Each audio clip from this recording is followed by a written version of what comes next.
The first true support weapon is coming to old school RuneScape, the Soulflame Horn. I'm going to be covering all the PVM use cases for this weapon and the weapon pairings as well. You will be shocked by some of the interesting and strong use cases for this weapon. Let's talk about what this weapon does. Your closest allies within 2 tiles of you will have their next melee hit spot guarantee to hit in PVM. That is absolutely massive.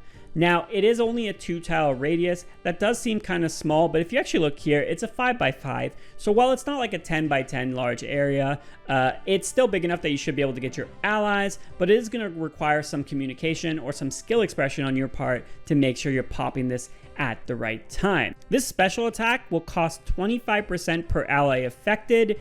This means you can affect between 1 and 4 allies. As long as you affect at least 1 ally, you will also receive the buff, and it's not going to cost additional energy. This means in a duo group, you can buff both of you for 25%. In a group of 5, you can buff your 4 allies and yourself for 100%. Something I'm very excited for in this weapon, it's gonna be Ironman friendly. So usually stuff like this, Ironman can't really use, so Potshare or Avenge Other, they can't benefit from. They can distribute the buff, like we'd be able to blow the horn, but we couldn't receive the buff. Now, this is going to be something they're experimenting with that I'm very excited for. As long as the Iron Man has this in their collection log, they can receive the buff. This is going to be great for content just if it's a mixed group or even like a pure group Iron Man group, they can actually use this weapon. I'm very, very excited for this, and I love that they're experimenting with that. Let's go over all the weapons that are going to get used with the Soulflame Horn. Obviously, we're limited to melee weapons. The first type of weapons we're going to see this used, fairly commonly with are going to be your defense draining weapons. Now we have the Dragon Warhammer and the Elder Maul. Those are going to be the big ones because as long as those hit, which is going to be guaranteed here, you're going to be lowering defense by a huge chunk. BGS being guaranteed to hit is also very nice, but BGS, obviously, how much damage you deal is how much you reduce. So if you, guarantee hit and hit a 2, you're not really doing as much, but it's still obviously nice to have that guaranteed hit. Now, I want to talk about other types of weapons that aren't really getting enough discussion right now, and that is your DPS weapons, and not just spec weapons. First thing I want to mention, though, I was very excited to think about the possibility of using a scythe with no spec, just to be able to hit 3 hits on an enemy like, I don't know, Nex, for example, who you usually wouldn't use a scythe on. Now, the thing is, this weapon only affects the first hit splat. Those other 2 scythe hit splats don't get that guaranteed hit. This is also going to be something that's going to affect the Dragon Dagger. I thought the Dragon Dagger was going to go nuts with this, but only the first one hitting, obviously not as good, and the Crystal Chally is another one. So you won't be seeing that much pairing with those weapons, but 2 weapons I'm really excited for are your Dragon Claws and your Burning Claws. Now, I mentioned that it only affects the first hit spot. These weapons work differently though. The way these weapons work is they're rolling accuracy checks, and the quicker you get that accuracy check, the more damage you end up doing. So with Dragon Claws, if you can roll that first hit spot and hit, the rest of your hit spots are guaranteed to hit. This means that that limitation of only affecting the first hit spot doesn't matter on these 2 weapons.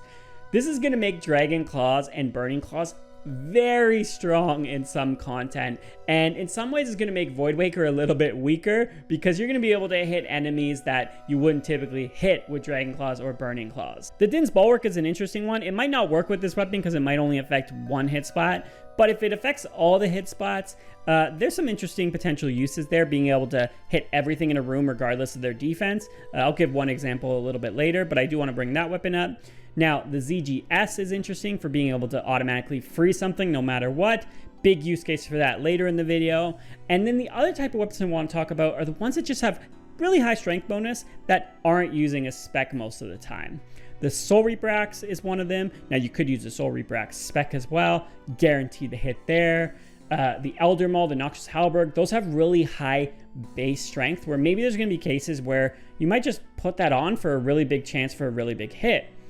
The other thing I'm very interested on is the return of full Darox.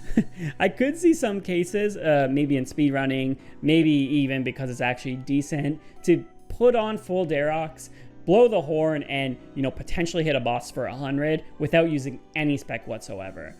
Darox is usually not super accurate. This is going to make it 100% accurate. All right, let's get into some of the PVM use cases. First one I want to talk about is Next. So Next, you would typically use ZCB or Voidwaker. This opens up the potential of using something like Dragon Claws and Burning Claws more reliably. Guaranteed hit, those are stronger specs than Voidwaker. Having it be guaranteed, which is, you know, Voidwaker's whole thing, just kind of invalidates that, and maybe these rise to the top.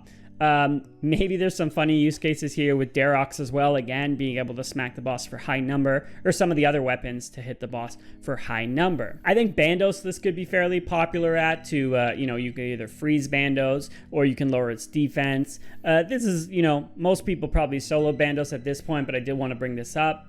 Nightmare, most people again probably do for Sonny's Nightmare, but being able to guarantee hit Nightmare with, you know, a Dragon Claw spec or again Darox or a high weapon is obviously nice. Now Corp is an interesting one. Corp, if you're doing in a group and you're lowering defense, obviously this is going to make lowering defense a lot easier, speeding up your kills. If you're not lowering defense and you're relying on that guaranteed hit, this could be a decent option. Now, are you going to be using Chally? There's a chance you use that even though the second hit isn't guaranteed to hit. This could be okay for Noxious Halberg. It's hard to see exactly how this is going to get used at Corp, but between the defense draining and the potential to not have to defense drain, I could see it getting some uses in small groups. Those are most of like the regular world bosses. There's definitely some wilderness bosses where this might get used, but you're just bringing more items into the wilderness. But it could be okay, particularly for like Chaos Elemental who has like really high defense. But now we're going to be talking about some of the raids. Let's start off with Chambers of Xeric. Firstly, Tecton, you're guaranteed to get a hammer on Tecton, so you won't be using it for hammers. I mean, maybe for the second hammer. What I'm very interested in with Tecton, though, is, again, Tecton doesn't have a ton of health. He's just really tanky. What if we just all Dragon Clawed him after the first guaranteed hammer? Like, what would that look like? So I'm kind of excited to see how this could be used there. Metadal, I'm super excited for this personally. I like to freeze Metadal with ZGS. It's fairly accurate, but I do a 4-way switch and it does have a chance to miss, like a 20-something% chance to miss. This will guarantee you will never miss a ZGS freeze again. On top of that, you only need the 1-way switch to the ZGS. You don't need to put on 4 items, so it's going to make that even easier. So I'm very, very excited for that. Vasa is another interesting one. Vasa is very, very tanky. And this is, again, I'm trying to think of all the tanky bosses you wouldn't typically use like a melee weapon on or a slash weapon or whatever the case is. Like Vasa, very tanky to melee other than Crush. Being able to spec Vasa again with like a Dragon Claw, that's unheard of. And then the last case, again, Olm. You probably still want to lower the defense of the hand, but I could see cases where, again, you might get one hammer in or something like that, but why not just spec the hand with DPS? A lot of this is just opening the door to using DPS spec weapons in cases you wouldn't typically use it because the defenses are too high. Moving on to Tombs of a Maskit, I think Kefri, this is probably the really big candidate. There aren't really great spec options for Kefri. A lot of people might send like a Fang spec or just send those into Kefri because Kefri is extremely tanky. Obviously not going to be tanky anymore. Kefri doesn't have a ton of health as well, so why not send a Dragon Claw right into Kefri or a Burning Claw? So I'm very excited for that use case. Akka, very similar reasons. Baba, similar reasons, but a lot of people might use another thing like ZCB at Baba. And another little thing about Baba is the puzzle room. Again, if Din's Bulwark works, it could be some fun tech to Din's Bulwark the room and, you know, deal a chunk of damage and not have to switch styles when you're doing that spec because it's guaranteed to hit. And then at phase 3 Wardens, this could get some use. A lot of times you have extra spec during this part because other than Karis, you're not really using melee specs or any type of spec. So this does open the door to add that into it. I also heard No Monkey mention that you can use like Soul Reaper Axe on the skulls, get to full stacks, and then get your free spec off. So that is a case where, you know, you can do that and also buff your allies to get a guaranteed big hit without using spec. So that's very interesting as well. And then we have Theater of Blood. So Theater of Blood, obvious one is Sodaseg. They use that in the blog post. Sodaseg you can miss hammers on fairly often and it definitely slows down the fight. Being able to guarantee that hammer is very, very nice. The only thing here is you might have to space out your allies in a way to make sure that you're buffing the right allies for the right phases. So again, a little bit of skill expression there. And then Zarpus, similar to Sodaseg, you can miss hammers and slow down that fight, especially if you're in like a 3-man or 4-man. Being able to guarantee those hammers at the start is very, very beneficial for those cases.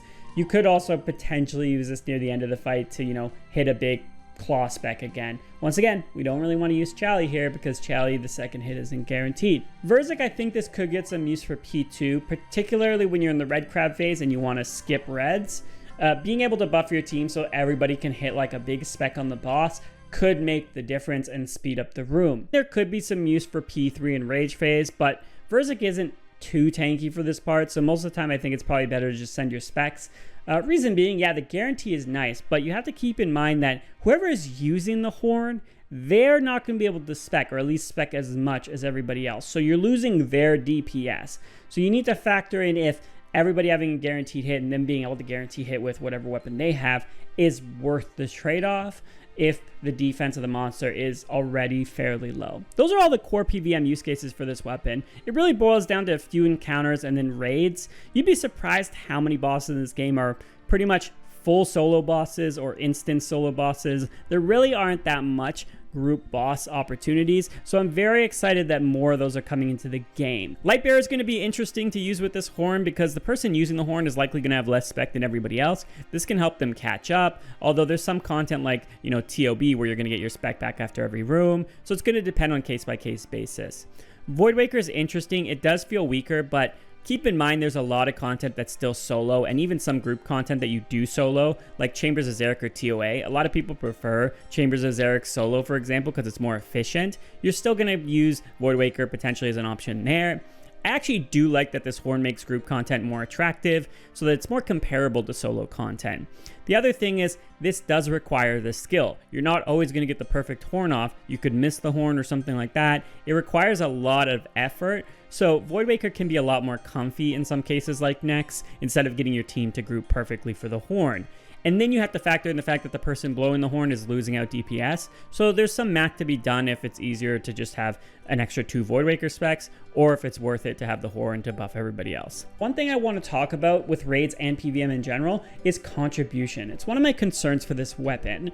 If one person is blowing the horn and buffing everybody else, and everybody else is getting these huge hits off on bosses, is that person going to have less points in chambers? Is it going to have less MVPs in TOB? Are they going to get less drops in PVM? How is that going to work? I feel like they're just going to lose out, and that's just not fair for that person. So I'd love to know what Jagex is planning to do here, because the only solution if they don't do anything is that everybody takes turns blowing the horn, which means that's one extra inventory spot for everybody. Any group boss that I didn't mention in the video, I couldn't really think of a great case for. So like Huey, for example, I couldn't really think of an awesome use case for, but maybe something will come up. There are a few other weird ones people could use this at, like maybe Dagannoth Kings if you're doing Dagannoth Rex. Not having to use magic as often could be nice because that's your lowest DPS. God Wars definitely could be more use there with some of the other generals and whatnot. I think Commander Ziliana could be fun because 255 base HP, super tanky to melee. What if you all just spec her down and she's like dead? That could be fun. I'm very, very excited to use this weapon. Let me know what you think about it. If you think of any other use cases as this weapon's coming out, please let me know in the comments below.